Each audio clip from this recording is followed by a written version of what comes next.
안녕하세요. ඊ වේදෝ මීට පිටතිනුත් හන්ගුගේ කොරියාවේ නම්තොන් චොගින් ගිනිකොන දෙසින් kyongsan-do චිබනේන kyongsan-do පළාතේ සොම්යුසනොබේ මේ වචන හොඳට මතක තියාගන්න හරිද? රෙදිපිලි කර්මාන්තයේ තෝසින් නගරය වන තේගුගා ඉත්ගු තේගු තිබෙන අතර නම් සෝ චොගින් ඒ කියන්නේ නිරිත දෙසින් ජොල්ලාදෝ චිබනේනන් ජොල්ලාදෝ පළාතේ මුන්හාවා සංස්කෘතියේ හා යසුල් යසුල් කියන්නේ මොකක්ද ළමයි? කලාවේ තෝසින් නගරය වන ක්වංජුගා ඉත්සම් නිදා ක්වංජු තියෙනවා. දැන් මේ ඡේදයෙන් කියන්නේ මොකද්ද? මීට පිටතිනුත් කොරියාවේ ගිනිකොන දෙසින් kyongsan-do පළාතේ රෙදිපිලි කර්මාන්තයේ නගරය වන තේගු තිබෙන අතර නිරිත දෙසින් ජොල්ලාදෝ පළාතේ සංස්කෘතියේ නගරය වන ක්වංජු තිබේ කියලා කියනවා. ඔය ක්වංජු කියන්නේ සංස්කෘතියේ හා කලාවේ නගරය කියලා කියනවා. ගොඩක් කලාව පැත්තට අදාළ දේවල් තමයි තියෙන්නේ. ගැමි ගම්මාන ඒ වගේ දේවල්. හරිද? රෙදිපිලි කර්මාන්තයේ නගරය මොකද්ද? තේගු. සංස්කෘතියේ නගරය මොකද්ද? ක්වංජු. රෙදිපිලි කර්මාන්තයේ නගරය වන තේගු පිහිටා තිබෙන්නේ කොරියාවේ ගිනිකොන දෙසින් kyongsan-do පළාතේ. සංස්කෘතියේ නගරය වන ක්වංජු තියෙන්නේ නිරිත දෙසින් ජොල්ලාදෝ පළාතේ. තේරුණා නේද? ඔයාලට මතකද අපි මුලින් කතා කරා අර මෙට්‍රොපොලිටන් නගර ගැන? මතකද? තේගු, ක්වංජු තව ටිකක් තිබ්බ 6ක්. අන්න ඒකෙන් දෙකක් තමයි ළමයි මෙතන දාලා තියෙන්නේ. හරිද? දැන් ඔයාලා දැනගන්න ඕන කොරියාවේ තියෙන පළාත් ගැන. හරිද? අපි බලමු කොරියාවේ තියෙන පළාත් ගැන. හරි අපි දිශා ටික බලමු. උතුරට කියනවා පුක් කියලා. දකුණට කියනවා නාම් කියලා. නැගෙනහිරට කියනවා තෝන් කියලා. බස්නාහිරට කියනවා සෝ කියලා. ඊසාන දිගට කියනවා පුක් තෝන් කියලා. ගිනිකොන දෙසට කියනවා නම් තෝන් කියලා. නිරිතට කියනවා නම් සෝ කියලා. වයඹට කියනවා පුක් සෝ කියලා. හරි නේද? ওই ටිකත් හොඳට පාඩම් කරගන්න නේ. දැන් අපි කතා කරන්නේ සේජොන් ගැන. හරි.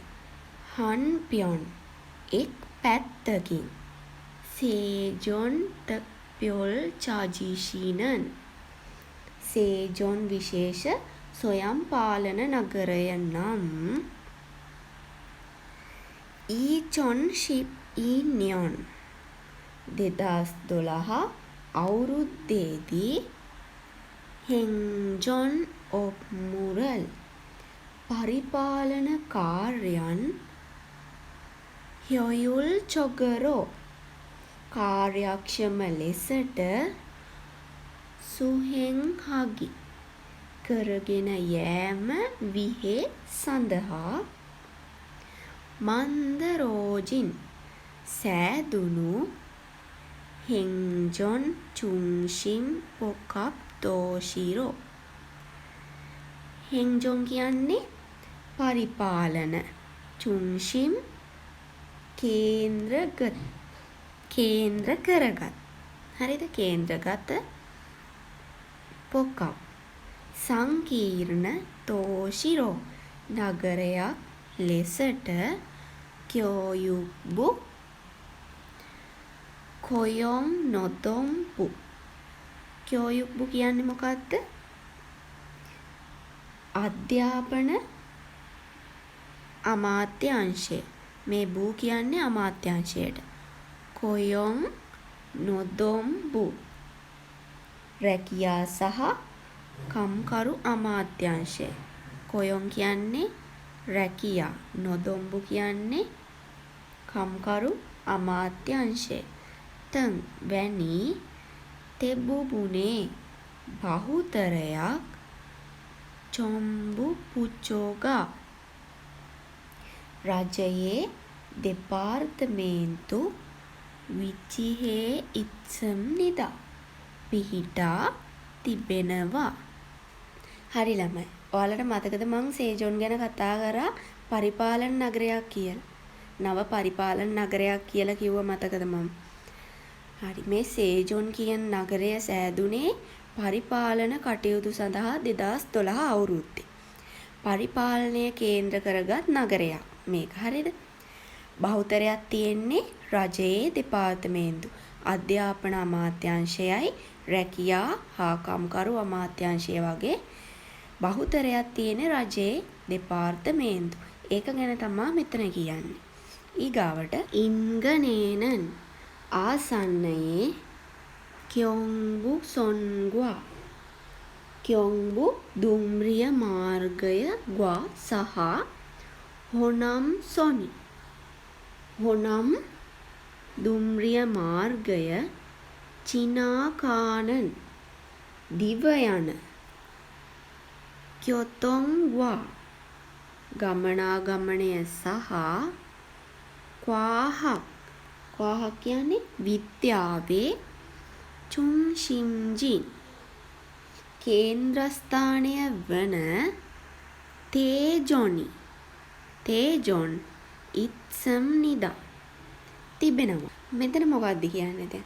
ආසන්නයේ තියෙනවලු කියොන්බු දුම්රිය මාර්ගයයි හොනම් දුම්රිය මාර්ගයයි දිව යන ගමනාගමනය සහ විද්‍යාවේ කේන්ද්‍රස්ථානය වුණු තේජොන් කියන නගරය. අන්න ඒක තමයි මෙතන කියන්නේ. දැන් ඔයාලා මතක තියාගන්න ඕන ගමනාගමනය සහ විද්‍යාවේ කේන්ද්‍රස්ථානය කියන්නේ මොන නගරයද කියලා. තේජොන් නගරය. මොකද්ද දිව යන්නේ? හොනම් දුම්රිය මාර්ගයයි කියොන්බු දුම්රිය මාර්ගයයි. හරි ළමයි. පාඩම ඉවරයි. මුලින්ම අපි කතා කරේ මොකද්ද? කොරියාවේ තියෙන විශේෂ නගරය ගැන. අපි සෝල් ගැන කතා කරානේ. කොරියාවේ තියෙන විශේෂ නගරය සෝල්. විශේෂ ස්වයං පාලන නගරය මොකද්ද කිව්වේ? සේජොන්. ඊට පස්සේ ඉන්චොන් ගැන කතා කරා. අර දොරටු ගැන කිව්වේ. ඉන්චොන් ගුවන් තොටුපළයි ඉන්චොන් වරායයි ගැන මතකද? ඊට පස්සේ අපි කතා කරේ මොකද්ද? තේජොන්.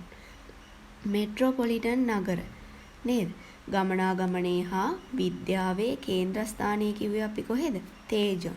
ඊට පස්සේ කතා කරා බූසාන් ගැන. අපි කිව්වේ ලස්සන වෙරළ තීරයක් තියෙනවා, සංචාරකයෝ එනවා, සංචාරක ස්ථානයක් කියලා. අන්න ඒක තමයි බූසාන් කියන්නේ.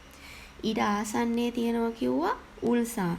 උල්සාන් කියන්නේ කොරියාවේ කාර්මික නගරය. මෝටර රථ සම්බන්ධ අර අපි කතා කරේ අන්න ඒක.